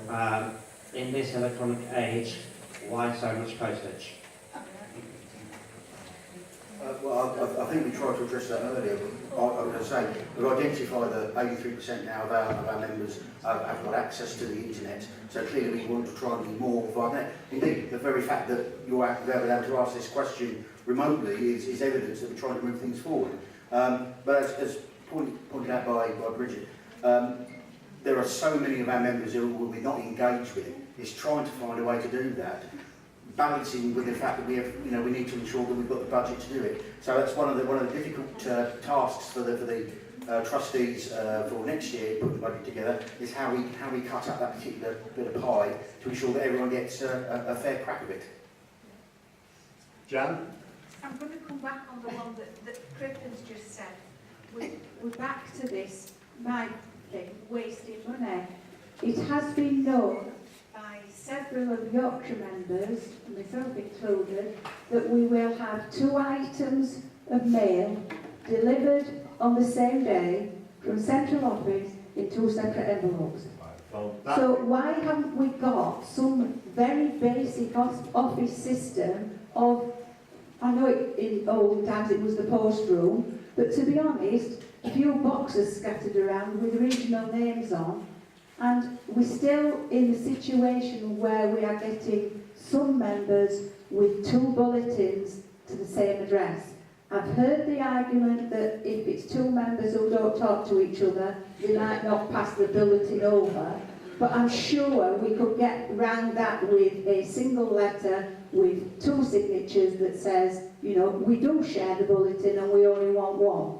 I'm sure Linda passes hers to Frank, but no, that's to the Chief Executive to cut out, to have a system to make sure that things that come to me come in 1 envelope, huge envelope. But Christine, good point. This business about 2 bulletins going to the same address, we had this discussion the other week, that if all we have to do is one person write in and say, I don't want the bulletin. So they take that person off, and then the other one's left. Well, we'll have to have a notice about it. Linda? Can I just say, we have a Leeds member who transferred her membership to her sisters because they were only getting 1 bulletin in the house, and she didn't, and it wasn't coming to her. I got plenty of my name below there. Right. Next question. I'm Katie from Sheffield Group. For many years, my husband and I got 2 bulletins, so I queried why we couldn't have one just to Mr. and Mrs. We now get 1 bulletin, but only to Dennis. Now, when we had the roadshow, we each got a letter on very good quality paper in separate envelopes, both on the same day, as Janet says. Talking about this AGM, we have had 2 financial reports come to our home, both addressed to Mr. and Mrs. In the envelopes we've got today, we have another copy. So that's 4 copies we have had. If you know that we're coming to the AGM, unless the financial reports have been requested, why send them out? The financial reports were sent out in all good faith to branch officers, okay? And again, I'll have to say to Ted, because he knows that we're after him to save every single penny. I can see how it arises with computerisation. You're on one list, you're on the other list, etc. Yeah, but surely, like Janet says, if you've got a central office, somebody must be trained up how to use databases. I only have a very, very basic one for Sheffield Group, and I have a column where there is a tick in it for those who don't want the Sheffield Group newsletter. Okay, Ted's taken that on board. Gentleman over there, and then Carl at the back, then we must move on. We're back on schedule, but only just. Sorry about that. Sorry about that. Just referring back to last year, I remember Ted say, I think it was Ted said, that the only way they knew, they were sending bulletins out to members who paid £25 for a life membership, and the only way they knew someone had passed away was when the bulletin was returned.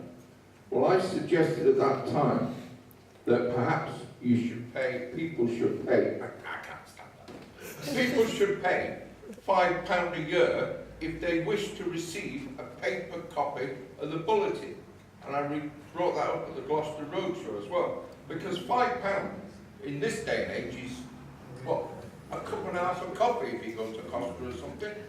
But the thing is, if you request, and I want to pay, I like holding, I've got a computer, but I like a paper copy. And the fact of the matter is, I give money each year for that purpose towards the postage, because the postage is one hell of a lot.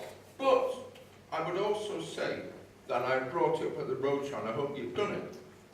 There's no VAT on postage, but there is VAT on using a postal mailing organisation. They charge you VAT. I hope you're claiming that VAT back now. Well, we are using the cheapest possible way of postage. Yeah, but the other thing, instead of using the post office, which it costs 64 pence to send a first-class stamp now, I think it's 64, 65 pence, why not use Whistle? There's a company in well, I don't know if they're nationwide, but in Bristol there's a company called Whistle, and they're all over the southwest of England. And they only charge 30p, and they use the postal service because they've got a contract with Royal Mail. We use a mailing house, and the mailing house try to get the cheapest way of posting out. I'm looking at John because Beyond handle the production of the bulletin for us, and so we are aware of this. The other matters Ted will bring up because we know, and Linda's got an observation on the mailing out of the bulletins. Well, the bulletin came Royal Mail because it had it on it. They're the final stage. Yeah. They're the people who put it through the door. Linda and then Andrew. One of the things I've said for years is why can't you have a list at central office which has... Can't hear you, sorry. Why don't they have a list at central office which has a Mr. and Mrs. column for all posting out that's got to go to everyone? Yeah, that's a good idea. Okay. And I've always been told it's not possible. Andy? Just a clarification that almost certainly us, the fellowship, won't be paying 64 pence to send the bulletin out. The 64 pence is a first class postage to the public. But organisations such as us, through the mailing houses, negotiate a much lower rate than that. And that's why Whistler and people like that can charge, they don't actually charge the public £30. You can't post a letter via Whistler for £30. Just to clarify a little thing. We use what used to be called rebate mail, but again, because we had some problems with the delivery of a bulletin that was very late, they say they go to the post office, who are the final destination senders, but the post office say, because you're getting it cheap, we'll send it when we can do. So yes, if we wanted to send first class, but even though we reduced the weight, it would cost. Chair, all good points which we'll take it on board. One of the things about the bulletin, clearly, we want to ensure that everyone gets the bulletin in the format that they want it. And if it's £1, £5, whatever it is, we will try and accommodate that. And we'll try to deliver that in the cheapest way possible. And as John has just come over and reminded me, we've actually got a meeting towards the end of next month exactly on that. We're going to look at new printers, new mail house people, see if we get the best possible deal. It's something we do all the time. It's bread and butter. It's not something we think of every now and again. It's constant trying to get the best costs. And I take on board, Jan, what you're saying about, £5 here, £5. It adds up. Yeah, absolutely. And I'm not saying our processes are perfect. Clearly they're not.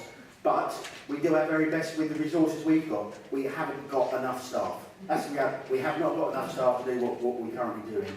And the staff that you have got work bloody hard to ensure that we do what we do. We use a number of volunteers, we use interns, we use all sorts. And clearly, sometimes things go wrong when you've got people who aren't part of the permanent staff. So we do our best to address those issues you raised here. Can I just ask you, you just said volunteers. When you say volunteers, are these students or are they fellowship members? Primarily students and interns. Yeah. This goes back to a conversation David and I had earlier about if you've got fellowship running through you, you kind of do. I won't say that's a job because that's unfair, but because you care about what you're doing, you're passionate about it. And I know years ago, central office was nearly run by volunteers, but they were fellowship members, they weren't students or whatever. And I just wondered, is that a possibility? Again, a good point, well made. If any of the members want to come into the office to assist, they would be very, very welcome. You know, if this question, just without, you know, yeah, just ask, yeah. We do have... It's a bit of a long way for me to come down. Sorry. A gentleman called David Abrahams from Watford. I like it because he picked my £1,000 winning raffle ticket out. But the thing with volunteers is that it becomes an obligation, whereas the students that they use, mainly from Brunel, they come in every single day, we pay them a bit of travel. They do have a lot of skills that can instantly be used. It's also helping them to learn as well, so we give something back to them as well. And they're going to come back away from the fellowship with skills and experience which they can use on their CV to get paid employment later. So it's two ways. I'm just trying to cover these staff shortages, that's all. Last question, gentleman at the back, then we must move on to the Richard Flint Awards. Hello. The first thing I'm going to say is a lot of people in here don't seem to understand conference etiquette. That you hand up, you wait for the microphone and you do your piece, because there's been a lot of private conversations happening at the front that we know nothing about at the back. Now, down to what I really wanted to say, I'm not aware whether the fellowship does one of these monthly subscription things, right? I mean, we're in the Woodland Trust and the RSPB, where we pay £3-5 a month. I would quite willingly sign up for one of those, and once you've done it, it just goes out and you forget about it. It just becomes part of the sort of monthly bank statement. So if it exists, could somebody bring it to my attention? If it doesn't exist, could we think about it? The answer is yes to both of those, really. There's the one-off lifetime membership, as was detailed earlier. There's a hope to encourage members to make a voluntary donation, and there's also the raffle. What was it called? They're one-offs. You have to sort of think about doing that. There are some people, Dawn will tell you, who make contributions which come in through standing orders. But yes, another idea that we can float straight away. Yeah, I mean, I would be delighted to do that, you know, sign up for £5 a month, gift aid it, and, you know, it would just go out. I wouldn't have to think about, oh, do I feel like doing a one-off donation? Do I feel like sending in the raffle books? Absolutely, it's something we can put the bulletin, you know, next time through.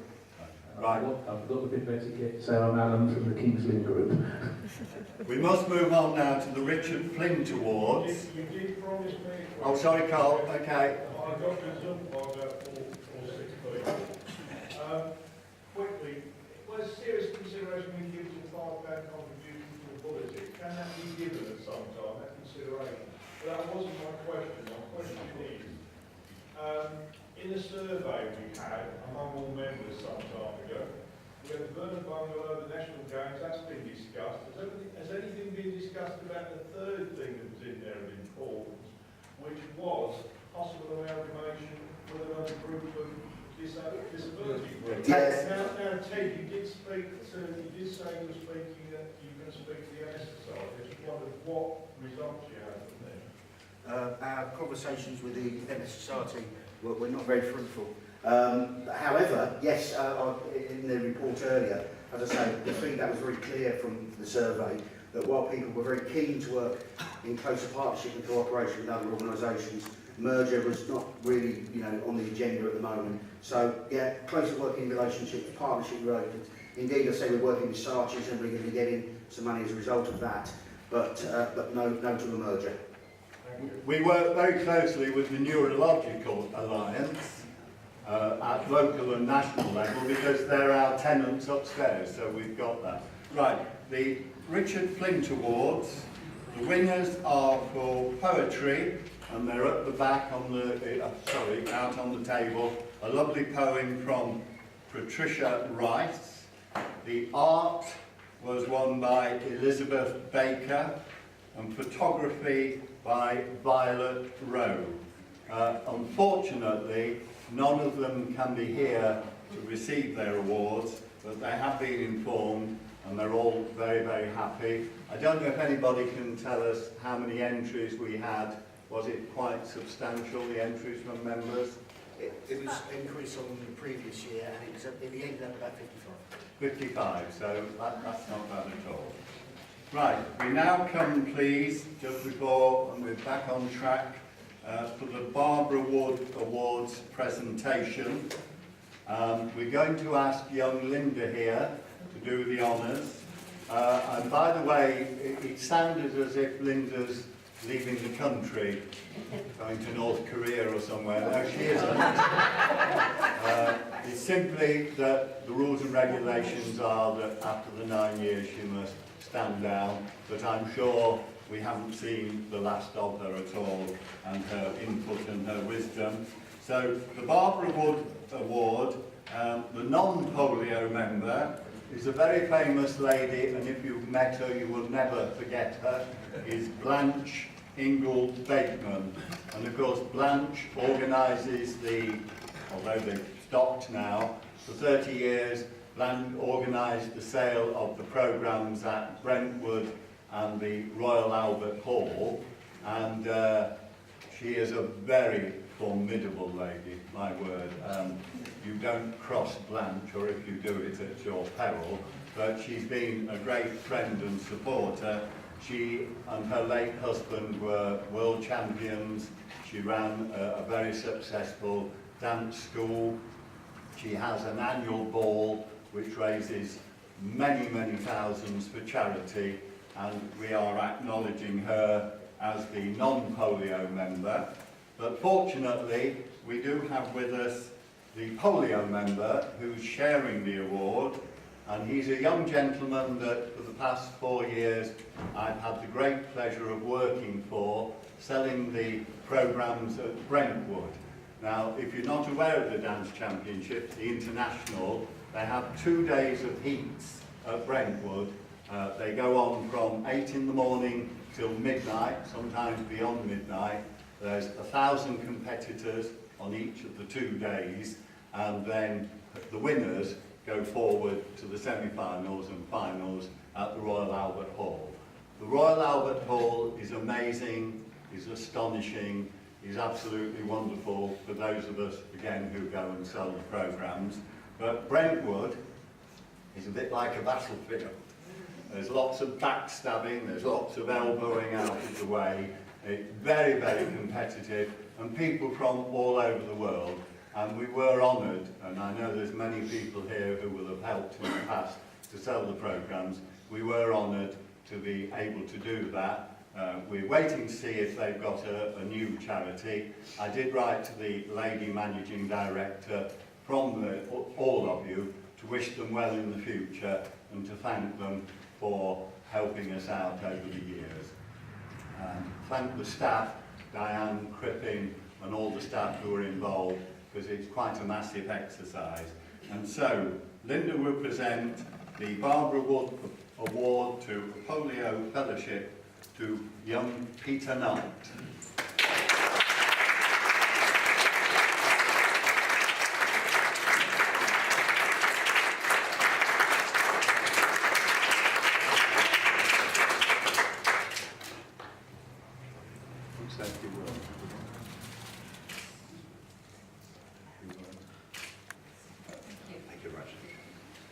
Thank you everybody for this. It's rather humbling to be given an award for something I've enjoyed doing for 20 years. And you know, I've enjoyed it. It's, as David said, it's a bit of a battlefield. You get there at 7 in the morning and start selling programmes and queuing out of the door. And you don't sort of hang up your hooks until about 8 o'clock at night, and they're still dancing till 10 or 11. You know, so it's been a very enjoyable experience, and I thank you for this.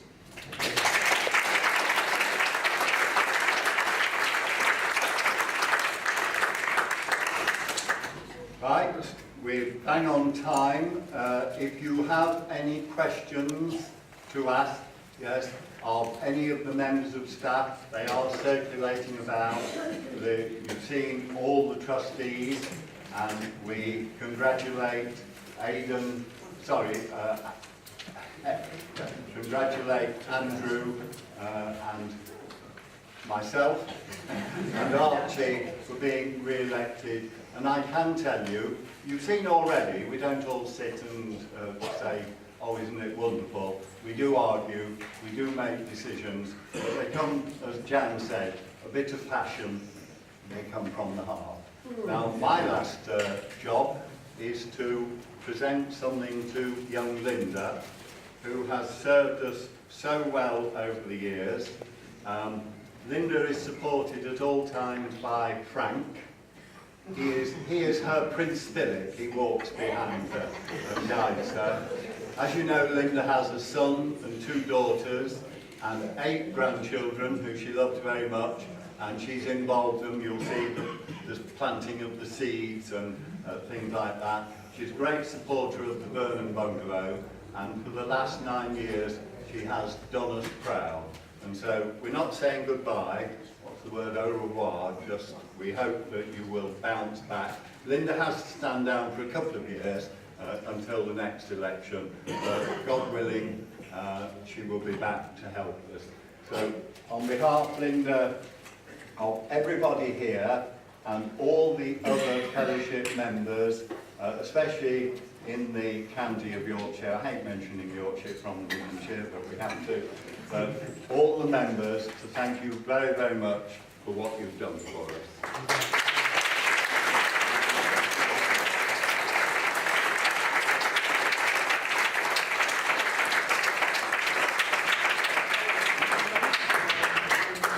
Over to Linda.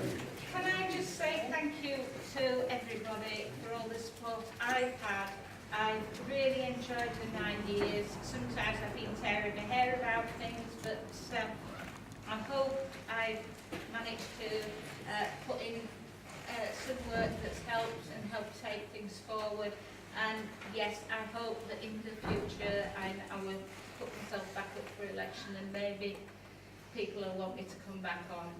But I wish the fellowship all best. I will continue my links with our Leeds branch, I wouldn't dare not, and Yorkshire, and hope to see everybody at national events, the games and things like that. And also, Linda, you get a certificate, as everybody says. There you are.